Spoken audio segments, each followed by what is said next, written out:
परिचय।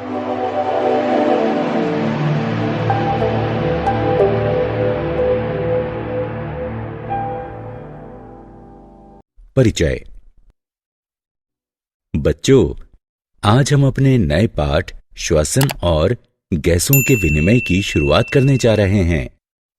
कोई मुझे बता सकता है कि हम सांस कैसे लेते हैं? सर, श्वसन एक प्रक्रिया है जिसमें पेशी संकुचन के कारण वायु भीतर ग्रहण की जाती है और उसके बाद पेशी शिथिलन के कारण वायु बाहर निकाली जाती है। बहुत अच्छे राहुल। और मनुष्यों में श्वसन अंग कौन से हैं? सर, मनुष्यों में फेफड़े होते हैं जो वातावरण के साथ गैसों का विनिमय करने में उनकी सहायता करते हैं। बहुत अच्छे रेखा। और श्वसन तंत्र के विकार क्या हैं? हमें नहीं पता है सर।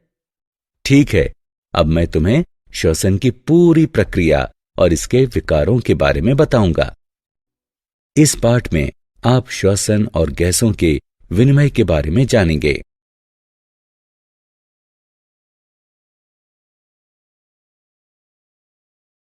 उद्देश्य। इस पाठ के अंत में आप निम्न करने में सक्षम हो जाएंगे: श्वसन अंगों की व्याख्या करना, मानव श्वसन तंत्र का वर्णन करना, श्वसन की क्रियाविधि का वर्णन करना, श्वसन आयतन और क्षमताओं की व्याख्या करना, गैसों के विनिमय का वर्णन करना, गैसों के परिवहन का वर्णन करना, श्वसन के नियमन के बारे में जानना, श्वसन तंत्र के विकारों की सूची बनाना।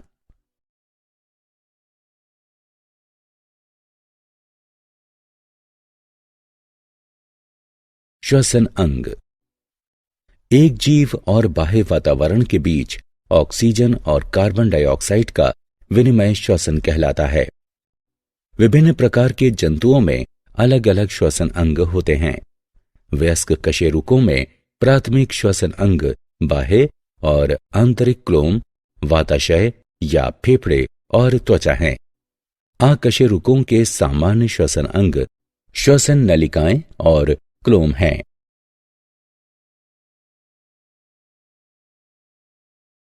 मानव श्वसन तंत्र। मानव में ठीक होठों के ऊपर एक जोड़ी नासा द्वार होते हैं जो नासा मार्ग द्वारा नासा कक्ष तक पहुंचते हैं। नासा कक्ष नासा ग्रसनी कहलाने वाली एक गुहा में खुलते हैं। नासा ग्रसनी कंठ क्षेत्र स्थित घंटी द्वारा श्वास नली में खुलती है। कंठ श्वास नली के शीर्ष पर स्थित एक उपास्थि संरचना है जिसमें प्रत्यास्थ घोष तंत्री होते हैं जो ध्वनि उत्पादन में स्वर मान के स्रोत हैं। श्वास नली घंटी कहलाने वाली एक संरचना द्वारा खुलती है। कंठच्छद कहलाने वाला ऊतक एक पतला फ्लैप भोजन निकलते समय श्वास नली में भोजन के प्रवेश को रोकता है। श्वास नली श्लेष्मा झिल्ली से अस्तरित होती है। यह सभी बाह्य कणों को फंसा लेती है। निचले सिरे पर श्वास नली दो शाखाओं में विभक्त हो जाती है, बाईं और दाईं श्वसनी। उसके बाद प्रत्येक श्वसनी विभक्त होकर द्वितीयक और तृतीयक श्वसनी और श्वसनिकाएं बनाती हैं। प्रत्येक श्वसनिका वायु कूपिका कहलाने वाले पतले स्पंजी थैली में समाप्त होती है। दोनों फेफड़े फुफ्फुसावरण कहलाने वाली दोहरी झिल्ली में बंद होते हैं। फुफ्फुसावरण फेफड़ों की सुरक्षा करता है और घर्षण से बचाता है। नासा रंध्रों से श्वसनिकाओं तक का मार्ग चालन भाग का बना होता है जो वायु कूपिकाओं तक वायु पहुंचाता है और वायु कूपिका एवं उनकी नलिकाएं श्वसन तंत्र का विनिमय भाग गठित करती हैं। फेफड़ों के नीचे डायाफ्राम होता है। डायाफ्राम मजबूत पेशियों का एक आवरण है जो फुफ्फुसी गुहा की तली पर स्थित होता है। डायाफ्राम श्वसन तंत्र के लिए बहुत आवश्यक है।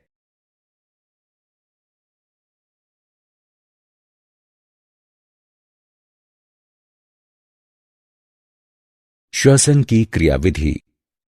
श्वसन में 2 चरण शामिल होते हैं, अंतःश्वसन और निःश्वसन। अंतःश्वसन के दौरान वक्ष गुहा के प्रसार के कारण फेफड़ों में वायु पहुंचती है। वक्ष गुहा पसली पिंजर की तली पर स्थित डायाफ्राम के संकुचन के कारण फैलती है और बाह्य अंतरापर्शुक पेशियों के संकुचन के कारण पसलियां ऊपर नीचे गति करती हैं। वक्ष गुहा का प्रसार वक्षीय आयतन में भी वृद्धि और वक्षीय दाब में कमी करता है। इसलिए वायु का कुल प्रवाह इसकी दाब प्रवणता गिरा देता है और वायु फेफड़ों के भीतर पहुंच जाती है। निश्वसन के दौरान डायाफ्राम और अंतरापर्शुक पेशियों का शिथिलन होता है, जिसके कारण फेफड़ों के भीतर की वायु का दाब शरीर के बाहर की वायु के दाब से अधिक हो जाता है और वायु बाहर निकल जाती है।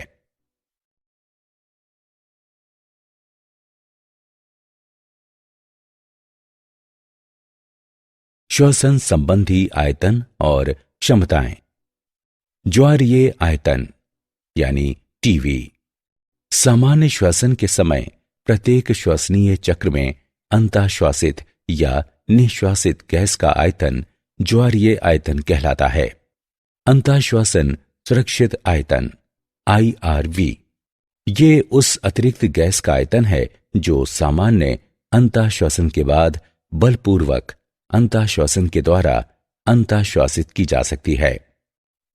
निःश्वसन सुरक्षित आयतन ERV ये उस अतिरिक्त गैस का आयतन है जो बलपूर्वक निःश्वसन के द्वारा निश्वासित की जा सकती है। अवशिष्ट आयतन यानी RV इसे बलपूर्वक निश्वासन के बाद भी फेफड़ों में शेष बची गैस के आयतन के रूप में परिभाषित किया जाता है।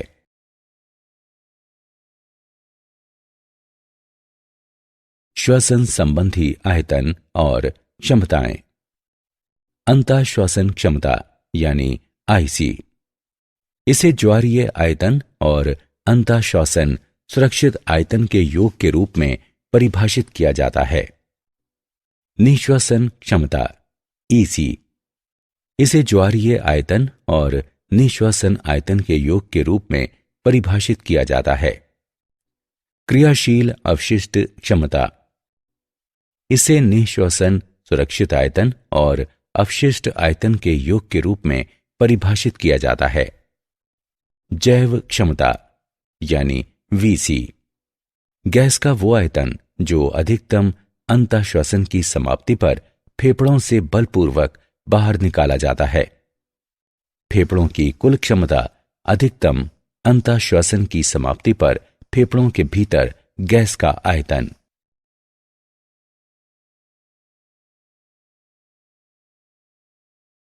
गैसों का विनिमय।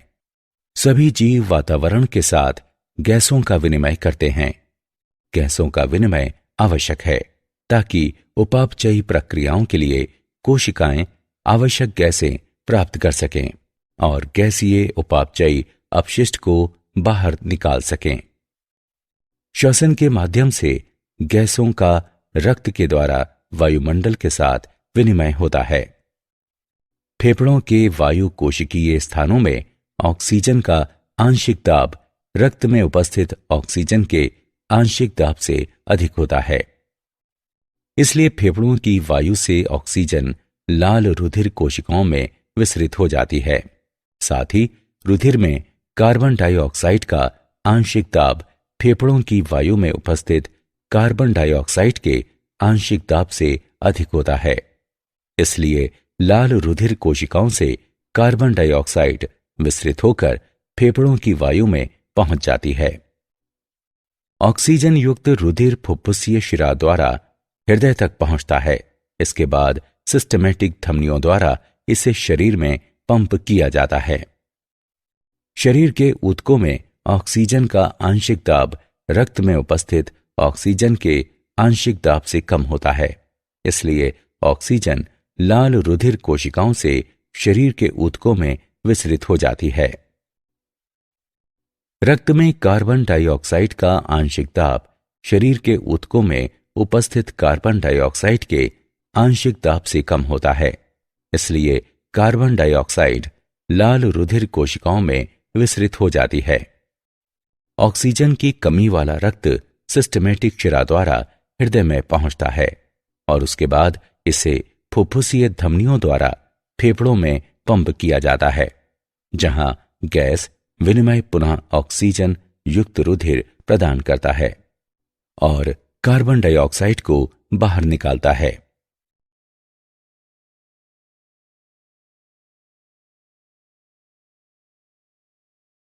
गैसों का परिवहन। ऑक्सीजन और कार्बन डाइऑक्साइड का विनिमय फेफड़ों और रक्त के बीच होता है।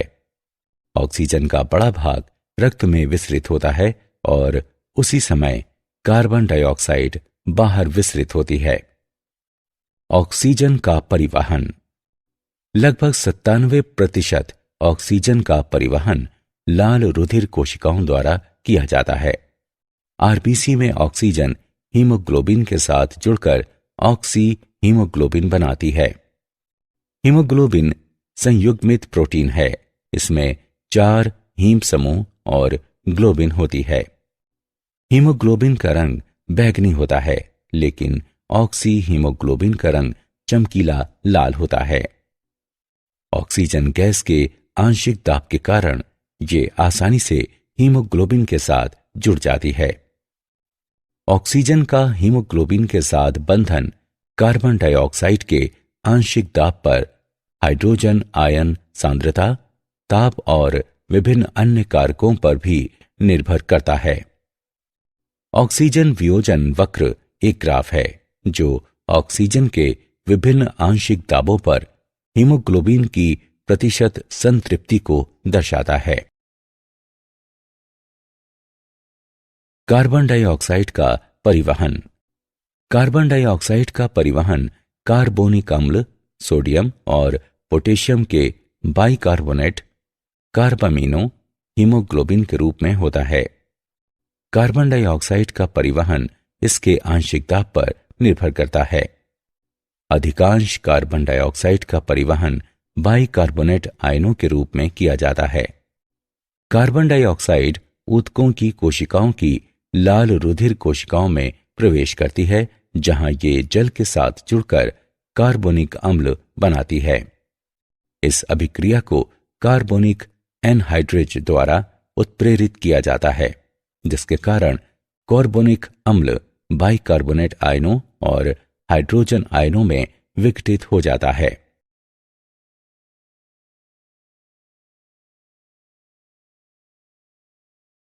श्वसन का नियमन। श्वसन का नियमन तंत्रिका तंत्र द्वारा किया जाता है। तंत्रिका तंत्र में श्वसन केंद्र, अभिवाही और अपवाही तंत्रिकाएं शामिल होती हैं।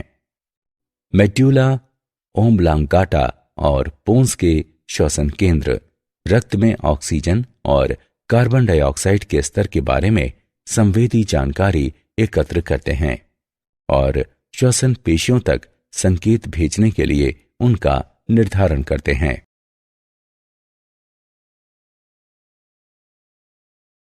श्वसन तंत्र के विकार। दमा एलर्जी द्वारा होने वाला एक चिरकालिक रोग है। एलर्जी फेफड़ों के आसपास की पेशियों में ऐंठन उत्प्रेरित करके श्वसनिकाओं को सिकोड़ देती है। वातस्फीति रुकी वायु के कारण फेफड़ों की स्फीति के साथ फेफड़ों के ऊतकों के क्षतिग्रस्त होने से संबंधित है। व्यावसायिक श्वसन विकार। फेफड़ों का एक रोग जो कोयले वाली धूल के अंतःश्वसन द्वारा होता है।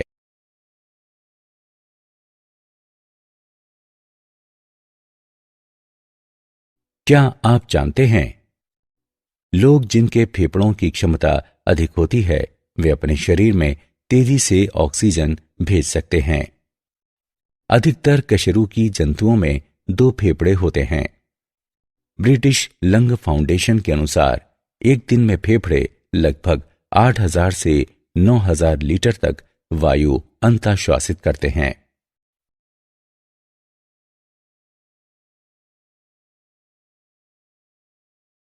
सारांश। आइए हमने जो कुछ सीखा है उसे संक्षेप में दोहराएं। किसी जीव और बाह्य वातावरण के बीच ऑक्सीजन और कार्बन डाइऑक्साइड का विनिमय श्वसन कहलाता है। श्वसन में 2 चरण शामिल होते हैं, अंतःश्वसन और निःश्वसन। प्रत्येक श्वसन चक्र में अंतःश्वासित या निःश्वासित की गई गैस का आयतन ज्वारीय आयतन कहलाता है। गैसों का विनिमय ऑक्सीजन और कार्बन डाइऑक्साइड के आंशिक दाब पर निर्भर करता है। ऑक्सीजन और कार्बन डाइऑक्साइड का विनिमय फेफड़ों और रक्त के बीच होता है। लगभग 97% ऑक्सीजन का परिवहन लाल रुधिर कोशिकाओं द्वारा किया जाता है। अधिकांश कार्बन डाइऑक्साइड का परिवहन बाइकार्बोनेट आयनों के रूप में किया जाता है।